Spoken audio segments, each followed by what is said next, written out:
What's going on, everyone? I'm just a typical average American here today to react and learn about things in British culture that are impossible to explain to non-Brits.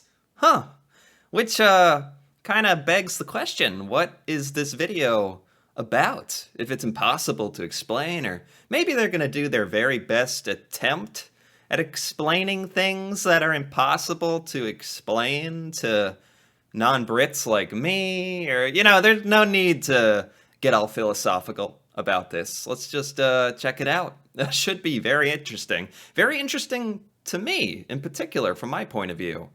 I do wonder, can I wrap my head around these things? Maybe they're just impossible to appreciate if you haven't, lived it, or... Alright, let's check it out. For this list, we'll be looking at a few causes of cultural confusion that are unique to the small island we call home. What do you find weird about the UK? Let us know in the comments. Cultural confusion. It's an interesting way of putting it. Number 10. Marmite.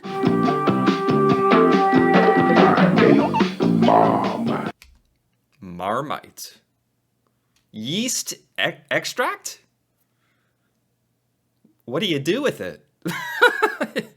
Why is he bathing in it? What's going on? A dark brown savoury spread invented in the late 19th century and made from yeast extract sludge left over from brewing beer. Marmite. Have I heard of this? Is this popular in Australia? Or is that something else? Marmite. What is the flavor?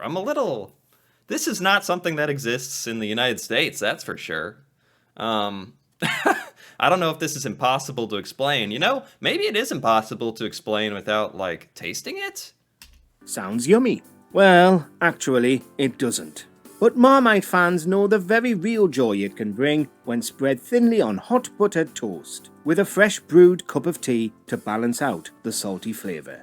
Oh my gosh, salty flavor.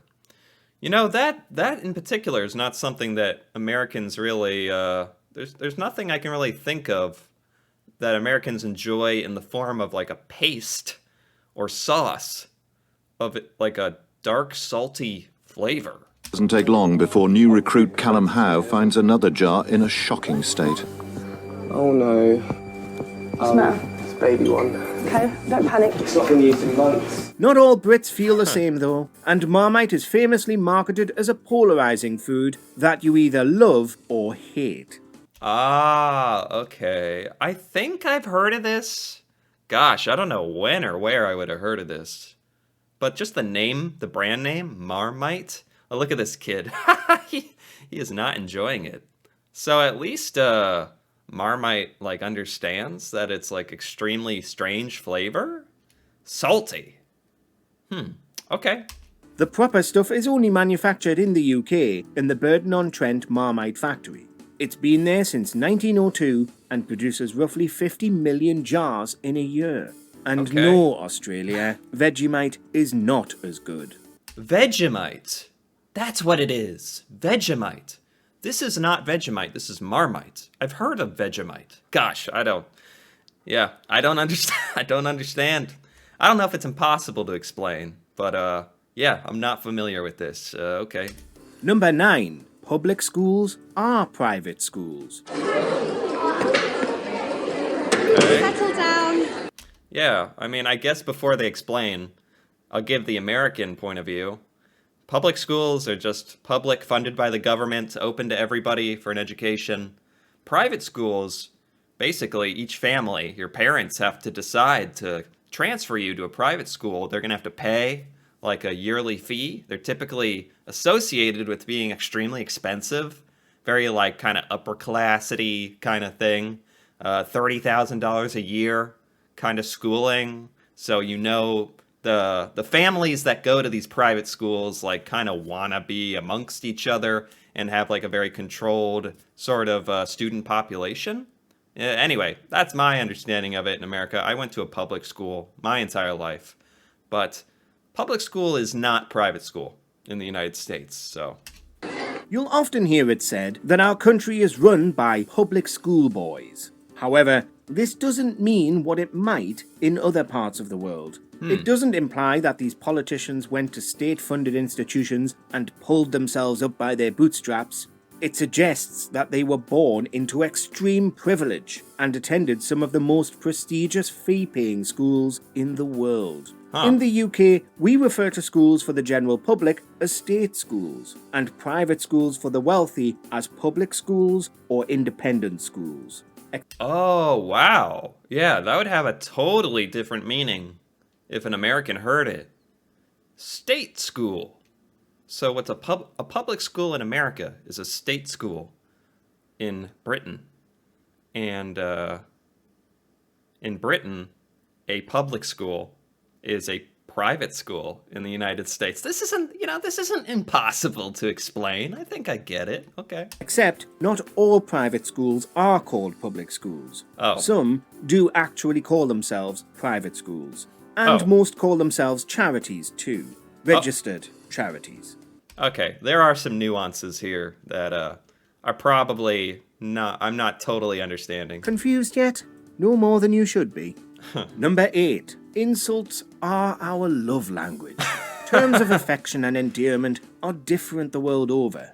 In the UK, you know that someone feels comfortable around you if they insult you to your face. You know, I have gotten a sense of this from the UK. This can be somewhat true in the United States. Yeah, it can be definitely true, but you definitely can't push it too hard. You can insult people in the United States, but you have to be extremely careful. And they would truly, truly have to be your friend and also understand that you are joking. You'd have to make it very clear somehow in most circumstances. If they are like your absolute closest friend or relative, brother or sister, and you're making fun of them and giving them a hard time, yeah, everyone understands that. But it sounds like this is a little more common in British culture. Or they might just be rude. They're not jokes as such, they're just little things to say. Yeah, it's probably fine in the hands of taxi drivers, or cockneys, or even Geordies. When you've lived here long enough, you'll learn to tell the difference. Sarcasm may be the lowest form of wit, but it's also a great tool for masking social awkwardness. It stops conversations becoming too serious and fends off the Brits' greatest fear, earnestness. Yeah, well, kind of related to this, British humor. British humor is kind of its own class, its own thing. We spend so much time being generally polite, no one wants to put that wall up around their own friends and family. You know what you are? You're a big bag of shit! It doesn't mean we love each other any less, but where's the fun in life without some friendly teasing? Okay. Deadpan delivery required, of Right. course. Number 7. Town names and their pronunciation.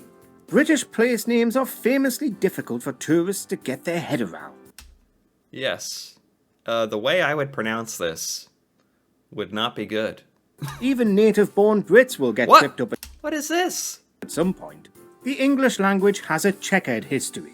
You can blame most of the confusion on the Romans, Anglo-Saxons, and the Vikings. I don't get it. Is there another way to pronounce these so that they don't sound exactly how they look? Also the French and the Celts. Being able to pronounce the name of Welsh village has even become something of a party piece. Up the road from Llanfair Pwllgwyngyll go Gerech Windrobwll, Llantysilio go the temperature got to 21 Celsius. When you take pronunciation out of the equation, however, there are still a lot of place names that sound like somebody might be having you on. From Fatty Head to Scratchy Bottom. Wait, come on. Pity Me? The town of Pity Me. That has to be on purpose, though. There are oddly named towns in every corner of the British Isles. Number 6. The variety of accents. When it gets loudly, it gets very loud indeed. It gets very specific. It's not quite nasal enough the way you're doing it, all right? You're not doing it the way he speaks. Every country has its own differences in That was a Michael Caine impression, I believe. dialect and accent, even if it's difficult for an outsider to hear the nuance. But for such a small place, the UK does seem to have a disproportionate amount of variety. Yes. Oh, man, I feel like I was hearing about this just the other day. I don't know where, but I think it was the difference between, like, English accents like Northern England versus Southern England and different pronunciations. Americans have zero ability to differentiate the difference between different English accents. Yeah, it really does all sound very similar to me. And there must be different kinds of Scottish accents and Irish accents and Welsh accents as well. But, there's lots of different American accents, funny enough, and Americans absolutely can tell different American accents. They're immediately noticeable to us. For a long time, a British accent was generally thought of as standard received pronunciation. But with the world opening up, regional accents are gradually becoming more familiar to foreign ears. What I'm saying is that, like, if they had themselves proper jobs, for a gun till, then they wouldn't do it. A lot of them's from broken homes. Sorry, that was just a noise. A Glasgow accent is very different from a Newcastle accent, which is different from a Birmingham accent. You're a good man. Okay, going back to the title of this video, things that are impossible for me to wrap my head around. I think I can wrap my head around this. This is something that exists in probably the different regions of countries all over the world. I could solve you. People in the countryside don't sound the same as those in the town. Some people in Wales and Scotland even speak a whole different language. Wow. And nobody speaks like Dick Van Dyke. Bless him. All right, I'll do it myself. Number 5. Hot and cold taps. Oh, yeah, I learned about this. Gosh, it's been a while. The hot and cold taps. But is this not so common in modern Britain? Isn't this kind of like old, or is this common? There are a few questions that non-natives tend to have about British bathrooms. The no-plugs thing is clearly a health and safety issue.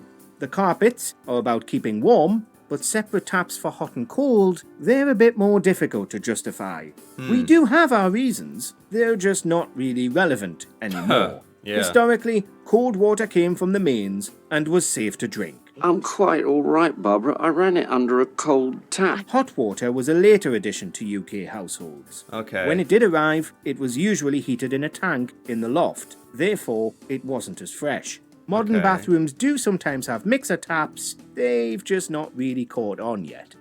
What, really? Really? The one tap has not caught on? Is that true? Number 4. The tea obsession. The tea obsession. Yeah. This is a good one. Even though this, comes up in every video about Britain ever. Tea. Oh, British people like tea. It's just so true that, well, for one thing, I'm pretty sure British people do obsess over tea. Never can quite tell the truthful extent of that, since I haven't lived it, the culture. But Americans make this association. This is probably one of the number one associations. Call it a stereotype. Call it whatever you want. Tea and British people. Hand in hand. That might as well be in American textbooks. No, Britain is not the only country to enjoy a nice cup of tea. Do you know, I can't remember the last time I had a good cup of chai. But we are quite singular in the way we take it. It's possibly only the Irish who also understand this one. For the real tea drinker, you must understand this is not just a casual beverage. It is usually an addiction, begun in late childhood. A cup of tea can be a consolation, an offer of friendship, or a gauge of how long a visitor is going to stay. Oh, wow. Look at all this meaning. All these undertones behind the cup of tea I never knew. And I was actually wondering, when does the average British person start incorporating the tea life? Start drinking tea? Is it like when you're a kid? You just start having tea? I always kind of relate tea in Britain to coffee in the United States. And I don't think, I guess you start drinking coffee in the United States maybe when you're a teenager, I guess. When a British person says tea, they do not mean chamomile or green or iced. they mean English breakfast. Usually with milk and often with sugar. And Yeah, using milk in the tea. Never knew that. Never tried that before. please, don't leave the tea bag in the cup. Tea Earl Grey hot. Number 3. Metric or imperial. Oh. The UK officially adopted the metric system in 1965. That's over 50 years ago. It's what they use in Europe. I actually didn't know that the UK only adopted the metric system 50 years ago. That's not that long ago. Yeah, any American like student who has been forced to take like higher level science classes, chemistry, biology and stuff, and you learn the metric system and have to do all the labs and stuff in metric units, you immediately learn and come to the opinion that the metric system is vastly superior than the imperial system. It just makes so much more sense. All the calculations are much easier. Everything's related in multiples of 10. But I will say the imperial units, if they have nothing else going for them, they have that they're kind of fun because they're so random. Oh, a foot. It's like that big. Oh, a yard. Let's make it 3 of those feet. An inch? Let's make it 1/12 of a foot. Cool. It's what we learn in school. It's a much simpler way of working things out, as you're working with units of 10, not 12. So why do we still weigh ourselves in pounds and stone? Measure our height in feet and inches? Travel in miles? Buy beer and milk in pints? The older generation will occasionally still tell you the temperature in Fahrenheit. You know, I didn't know any of this. This is like turning out to be one of the most surprising little bullet points in this video. So people in Britain use imperial measurements for like weight and height and miles sometimes? I didn't know that. Shouldn't we have acclimatized by now? No one under the age of 70 grew up under the imperial system. Good luck explaining this to anyone outside Britain, because it makes no sense at all. Number 2. Baked beans for breakfast. British food has never had a great reputation with the rest of the world. We traditionally choose hearty, comforting food, and that's okay. We need it in our climate. Yeah, and I know this is just a cultural thing. You know, if I had been raised to enjoy the baked beans for breakfast, I would, to this day, you know, enjoy it or whatever, but I wasn't and I don't. However, if there's one British dish that visitors really can't fathom, it's the humble beans on toast. Yeah. Baked beans are a staple for the average Brit. Usually eaten as part of a fried breakfast or as a quick snacky tea, sometimes they're just what you need. I don't know why beans. It's unfortunate because beans are like good for you. Beans have such a bad like reputation in the United States, and I don't know why. They're just seen as like silly. For one thing, they're just seen as like silly, like beans. I don't know why it has that association, and it's as sort of gross. Gosh, it's weird. Yeah, I'll even acknowledge that it's weird, but Americans are not into the beans much. They are eaten elsewhere in the world, but you'd be more likely to find them at a barbecue than on a breakfast table. No one else has taken this simple convenience food to their hearts quite like us. Yeah. Number 1. What is the country actually called? The United Kingdom, Great Britain, the British Isles. So which is it? Yeah, oh my gosh, this is such a good one. This was one of the first things I ever looked up about the UK on YouTube was having to learn the difference between the UK, Great Britain, and England. Because Americans, for the most part, don't know. I mean, Americans really think England is the same thing as Britain. And I don't know if a lot of British people even realize that. It's not just that Americans mix up the UK and Britain. They also mix up Britain and England as the same thing. It's quite funny to me now, but I swear, grown adults, kids, everyone in America are vastly unaware of this, and it is what it is, I guess. Blame the education, I suppose.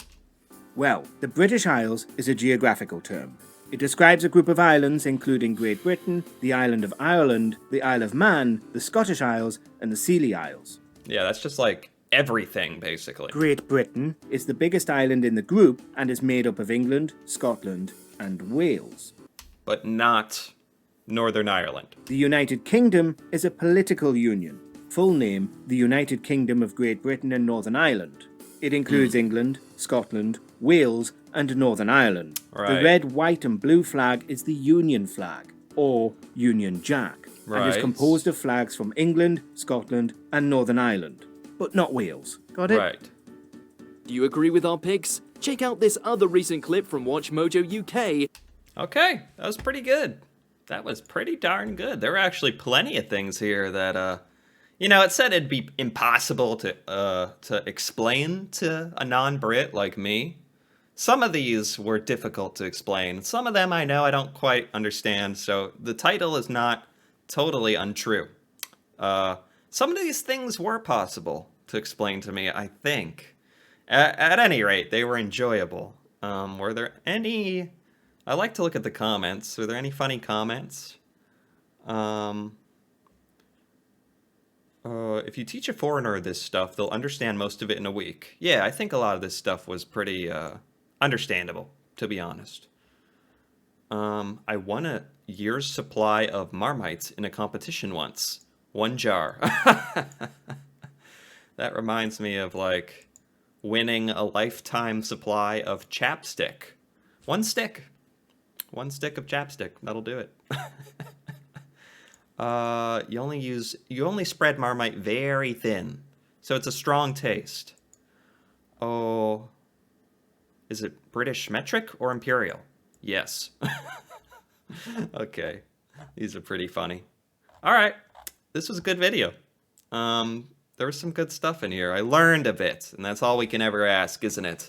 Anyway, if you enjoyed this video, if you enjoyed this reaction, feel free to give it a like or leave a comment. And if you're interested in more videos like this, me reacting to Britain, British culture, stuff in Britain, UK that I have never seen before, feel free to subscribe for more. And until then, thanks for watching, and see you next time.